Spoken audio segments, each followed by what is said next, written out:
La parole de Dieu est un trésor inestimable.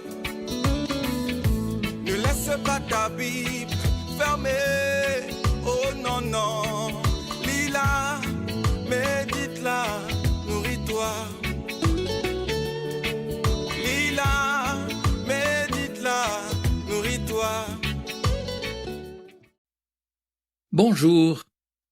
La Bible, dès sa première page et jusqu'à sa dernière, nous invite à vivre dans la lumière. C'est le grand défi qui est devant chacun d'entre nous. Dit en d'autres mots, aujourd'hui on dirait il s'agit de réussir sa vie. Et là, évidemment, la lumière est un symbole de tout ce qui est bon dans notre vie.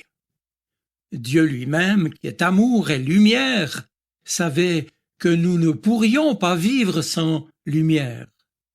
Et c'est pourquoi, lorsqu'au commencement, il créa le ciel et la terre, sa parole fut que la lumière soit. Et la lumière fut, et Dieu vit que la lumière était bonne. Genèse, chapitre 1er. Nous autres, les êtres humains, comme d'ailleurs la nature tout entière, nous voyons, nous constatons, nous aussi, que la lumière est non seulement bonne, mais qu'elle nous est indispensable à toute vie. Alors, la lumière, nous la cherchons autant que nous le pouvons. Mais malheureusement, il faut le constater, trop souvent, nous la cherchons dans une mauvaise direction. Dieu, au premier jour de la création, a beau avoir séparé la lumière des ténèbres, nous n'en voyons souvent pas vraiment la différence. Nous les confondons, prenant la lumière pour les ténèbres et les ténèbres pour la lumière. Et cela peut avoir des conséquences graves. Les parents des nourrissons, par exemple, le savent quand leur progéniture en vient précisément à confondre le jour et la nuit. Adultes, parfois nous aussi nous sommes déréglés et nous les confondons encore bien souvent dans nos choix et dans notre vie quotidienne. Ou pour le moins, nous n'en avons plus que quelques notions très vagues. Et on en arrive à donner des réponses inadéquates, équivoques ou carrément à côté de ce qui est essentiel par rapport aux questions de l'existence exigent de nous une réponse. Certains chrétiens, en réalité déboussolés, on dirait qu'ils ont perdu le nord, puisqu'ils ne sont plus orientés vers la lumière, prétendent alors qu'il est pourtant méritoire d'oser vivre avec des doutes. Mais il n'y a plus que des doutes. Et s'ils sont égarés, comment d'autres pourraient-ils leur demander le chemin? Et puis, il y en a encore d'autres avec de légères variations qui, dans le domaine de l'éthique, de la religion, poussent à ce point la tolérance si loin qu'ils ne voient plus de frontières entre la vérité et l'erreur. Leur opinion est que tout se vaut, que tout est relatif. Alors, en est-on arrivé, aujourd'hui, à un point tel que notre humanité et les chrétiens qui se découvrent appartenir au troupeau des désemparés, bref, que notre monde contemporain serait en train de revenir au chaos des origines. Le mot hébreu, c'est tohu et bohu. Le chaos donc, déclare le livre de la Genèse. Et c'est bien pourquoi, mettant de côté la confusion et le désordre initial, invivable en vérité, Dieu a tracé des lignes claires et nettes entre la lumière et les ténèbres. Or, hier comme aujourd'hui, celui ou celle qui n'écoute plus Dieu ne fait plus la différence entre jour et nuit, entre bien et mal, entre ce qui donne du sens à la vie et l'absurdité du néant. Pourtant, la lumière subsiste, indépendamment de la confusion qui règne dans notre monde, et la lumière reste offerte, bien sûr, elle est à disposition de qui veut bien l'accueillir.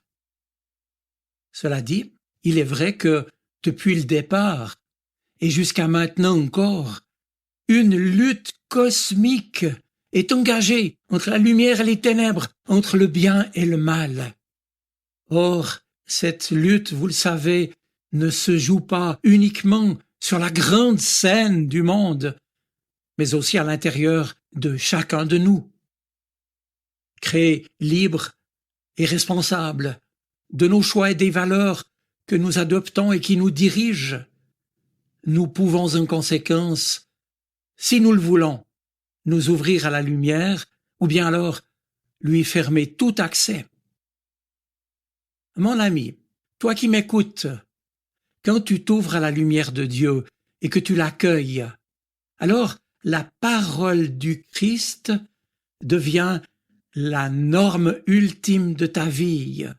Il t'est donné d'avoir part à sa lumière, à sa certitude, sa vérité, sa crédibilité. Et c'est ainsi que les grandes interrogations sur le sens de la vie, comme d'ailleurs les questions éthiques que nous pose l'existence et nos relations, trouvent en lui, Jésus, leur réponse définitive. Tu n'es plus obligé de chercher, ni non plus de douter. D'où est-ce que je viens? Tu viens de Dieu et tu es fruit de son amour. Où est-ce que je vais? Vers Dieu. Il t'a appelé des ténèbres à son admirable lumière, nous dit l'apôtre Pierre dans sa première lettre au chapitre 2. Que dois-je faire en cette vie? Comment réussir ma vie? La réponse, c'est aimer. Alors qu'est-ce que l'amour? Eh bien, nous dit l'Évangile, c'est donner ta vie, te donner toi-même. Voilà des réponses claires, non équivoques, que tout le monde peut comprendre, n'est-il pas vrai? Et pour le reste, au moment de faire tes choix ou de prendre tes décisions, tu peux d'ailleurs aussi te demander, mais qu'est-ce que Jésus, lui, ferait à ma place? Tu peux te poser cette question, car lui, en vérité, nous a indiqué ce qui est selon le projet de Dieu pour nous. Et plus encore, il nous a indiqué et continue de le faire par son esprit agissant en nous, il nous l'a indiqué par sa personne et par son exemple. Il nous a indiqué qu'il est le chemin qui nous mène à bonne destination, ce que lui a appelé le royaume de Dieu, la maison du Père. Alors à cette ultime question que tous se posent, bien évidemment, que m'arrivera-t-il après la mort?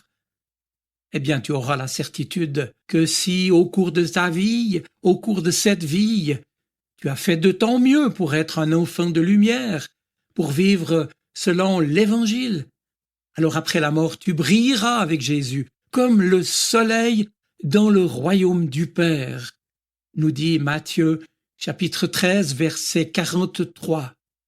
Tu verras Dieu face à face. Il n'y aura plus de nuit. Le Seigneur Dieu t'illuminera, nous dit le chapitre 22 de l'Apocalypse, que je vous invite à relire. Mes amis, la vie n'est donc pas une énigme insoluble. Au lieu de passer ta vie uniquement à te poser de continuelles questions, ou pire encore à les éviter, il t'est donné de pouvoir vivre les réponses de Dieu. En toute modestie, j'en ai fait l'expérience. Il est possible de vivre avec une conviction sûre et certaine, et cela dans la clarté, dans la lumière. Nous savons que la lumière de Dieu a vaincu en effet nos ténèbres. Et la seule chose donc qu'il nous reste à faire, nous les êtres humains, dans ce monde bien souvent obscur et cruel, c'est de la laisser entrer en nous, cette lumière. Je vous souhaite une bonne semaine. Soyez bénis. Amen. La parole de Dieu est un trésor inestimable. Ne laisse pas ta Bible fermée. Oh non, non.